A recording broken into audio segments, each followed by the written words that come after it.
Hi viewers, this is a comparison of three of Sony's A7 cameras, and it's not really a review but talking about what's different between them and how to decide which one is the right one for you. So I have here the A7R Mark II, the most recently, I guess second most recently released Sony A7 camera. Then in the middle I have the A7 Mark II, and on the right I have the A7S.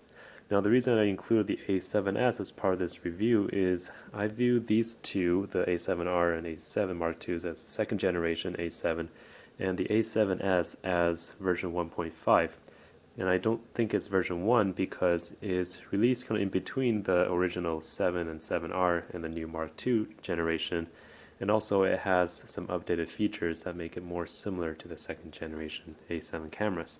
So anyway, here we have three cameras, and there's a lot of similarities and a lot of differences as well. And let me go over the differences first. So the most obvious one is the pixel count. So the A7R is really the resolution monster of the bunch. That's 42 megapixels resolution. The A7 Mark II is 24 and 7S is 12. So there's a very significant difference here in terms of the amount you can crop. But if you are a user that mainly takes pictures to share on Facebook or online, then you're basically sharing at 2 to 4 megapixels kind of display resolution, and any one of these three cameras should suffice. And even if you crop significantly, 12 megapixels is quite enough. I've been doing photography for quite a few years, and initially it was 3 or 4 megapixels, and those were enough per print. So obviously 12 is not something to laugh at. They have different noise performances. So I've been using these extensively, and in my own experience of shooting in low light, the A7R, I would set the auto ISO with a limit of 25,600. With the A7 Mark II, I'll set it at 6,400, and with the 7S, I'll set it at 51,200. That's the upper limit of what I feel is comfortable in terms of noise, in terms of web sharing kind of resolution.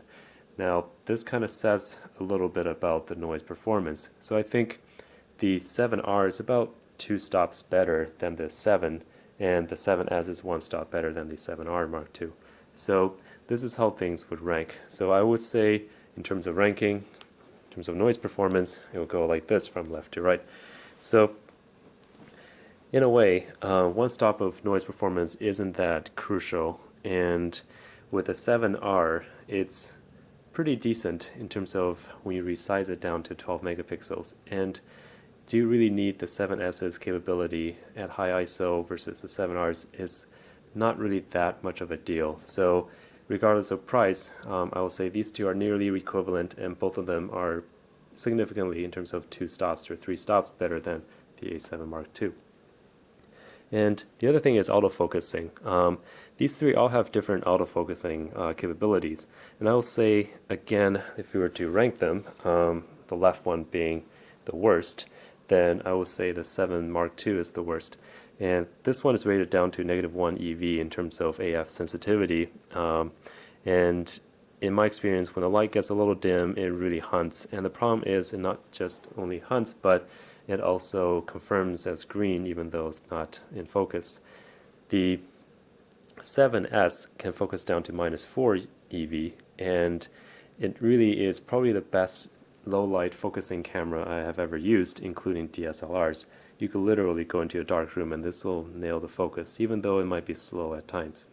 The 7R, even though it focuses only down to -3 EV instead of -4, I put it as the best because it has 399 points of autofocus, including face detection.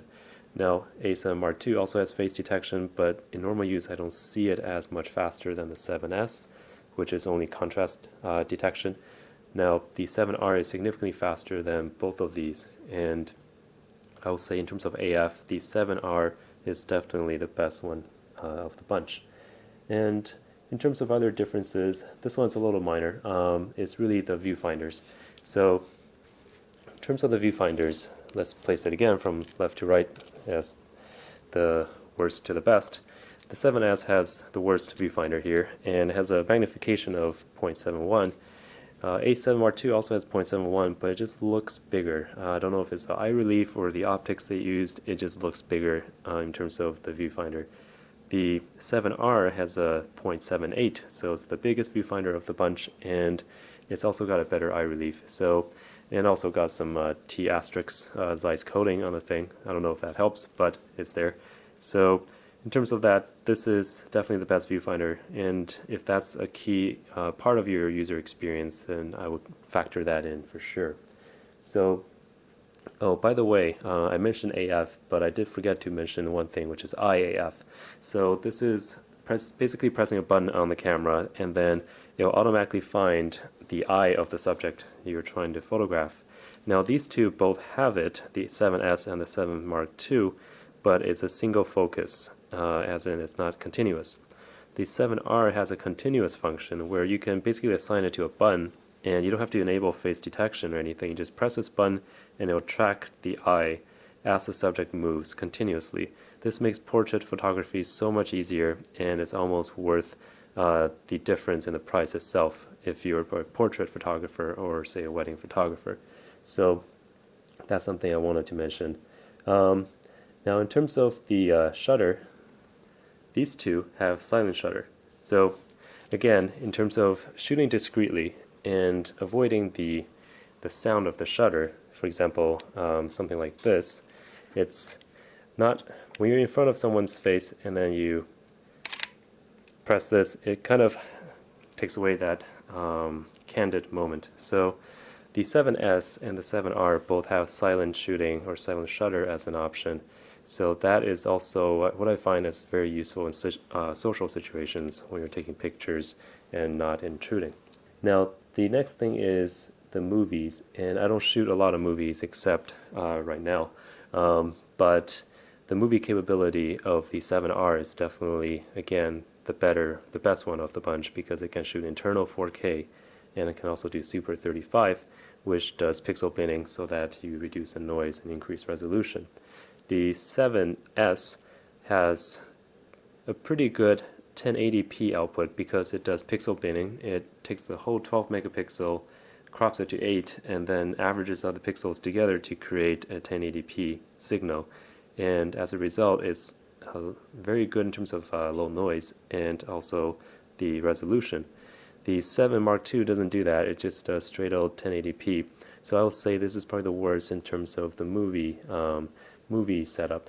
So now I've been using these in casual photos, and one of the things I also notice is, although the second generation of A7 cameras have this improved grip or ergonomics, as you can see, these are the second gen cameras. They're pretty beefy grips, and they're also thicker. The build just feels more solid, but for some reason it feels more like a traditional DSLR. Maybe it's because of the size, and maybe it's because of the grip. It just doesn't fit into bags as well. It feels heavier, it feels bulkier, and it takes away some of the reasons for using a mirrorless system in the first place. So I'm actually a fan of the first generation A7 series body. I don't find the grip to be that much lacking, but it is a lot smaller in terms of the thickness, and it's a lot lighter. So let me put that in numbers. In terms of the weight, the A7S, the body itself, is 490 grams. The 7 Mark II is 600 grams, and the 7R Mark II is 625 grams.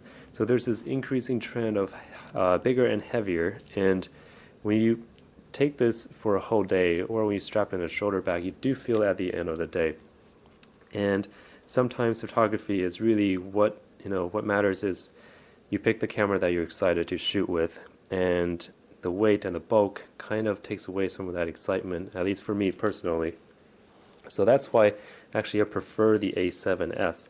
Even though it has a lower resolution, it just feels that much more compact. And of course these are different lenses, but the body itself, as you can see here, it's thinner and it's 20% lighter, and that makes a pretty big difference. And of course, if you're a landscape shooter, resolution matters, and this is probably not the camera for you. But the other thing is, for normal casual shooting, for Facebook sharing and such, this is probably sufficient for almost all your needs. Now, one really important thing that I haven't mentioned yet is the image stabilization. So this is a hallmark of the second generation of A7 cameras. They both have 5-axis body in-body stabilization here, so any lens you put on there will be stabilized. So that is a really good feature to have because it literally reduced my blurry pictures down to none, and it allows you to lower the ISO when you're taking pictures of static subjects, for example, and then that way you have less noise in the picture and still get a sharp picture. So that is a really nice feature, and it's really part of the reason why the weight has gone up from first generation to the second generation.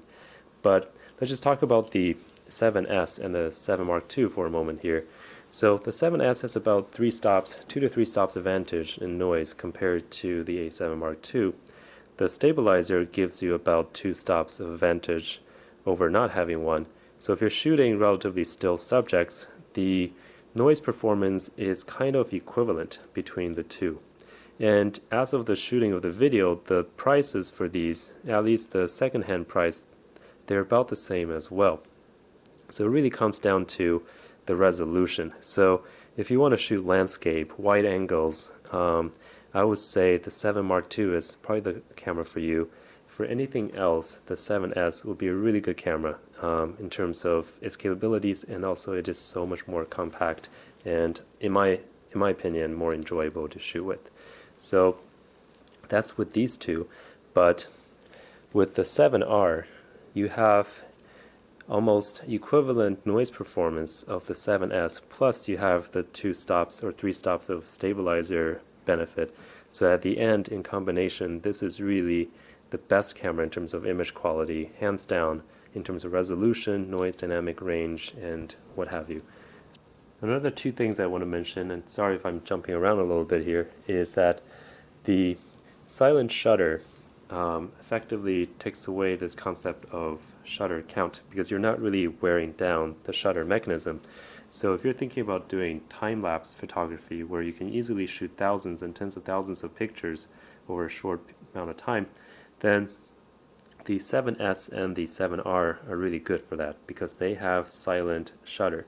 Now, if you use the time-lapse app from the Sony store, it actually only uses, it doesn't use the silent shutter, it uses the internal shutter mechanism. But if you have a remote control that you can buy on Amazon, and there are time-lapse remote controls from third parties, then these can be used for silent time-lapse shooting. And the additional good thing about the A7R Mark II is that you can charge the camera or power the camera using USB while shooting. That's not possible with the A7 Mark II and the A7S. So here you have also another great application for the A7R Mark II, which is time-lapse photography if you're into that sort of thing. Okay, now I'm going to spend a little bit of time talking about commonalities between these 3 cameras. And really the first one that's obvious is just the way they're constructed, the way they're built. They're all magnesium alloy. The handling is relatively similar. They're better grips on the second generation, but in my mind that's not that significant of a difference. They're all weather sealed to a certain degree. I don't know how extensive it is. They all have Wi-Fi NFC, so you can transfer pictures to your smartphone. They all have a tiltable LCD screen, although the first generation screen is a little thicker, not that you would really mind in actual use. Battery life is also about the same, around 300 pictures per charge. And one feature that's common in that they all lack is touchscreen, and I really hope in the next generation Sony will put touchscreen on their cameras, but all 3 of them do not have touchscreen. So anyway, those are the differences and similarities between the 3 cameras. And really, which one is the right for you? Well, if money is not a factor, then I think the answer is clear, and that is the A7R, the A7R Mark II, because it has the best image quality by far in terms of noise and resolution, and it has the most up-to-date technology in terms of autofocusing, better viewfinder, and 4K internal recording, and a bunch of other features that I've just forgotten to mention. So definitely the first choice would be A7R II.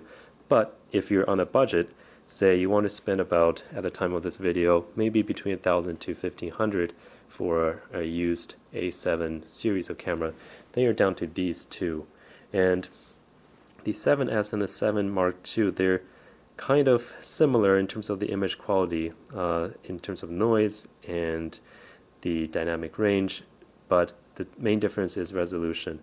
I thought when I use the A7S I'll feel really limited by the 12 megapixels, but in the end it didn't really make a difference for me because I don't shoot that much landscape or things that need a lot of resolution, and also I don't print that many pictures.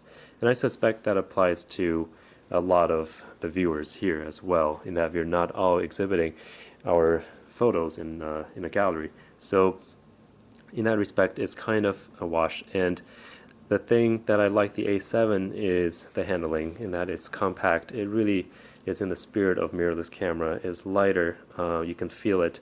It's smaller, and also the autofocus, it just works really well in low light situations. So for a camera that you take with you everywhere, you document your social gatherings or things or events, then the A7S I think is the better camera here. For other things such as landscape, outdoors, places where, or even long telephoto type of photography such as sports, I would say 7 Mark II is better because of the in-body stabilization. And this can be used with, I guess, adapted lenses using the LA-EA3 or EA4, and it will have native face detection autofocus support after the firmware update. So if you're shooting sports from afar and you have one of these alpha-mounted telephoto lenses, then this is definitely better than this, because the 7S has no face detection autofocus at all, so you have to manual focus most of the time for those adapted lenses. So there you have it.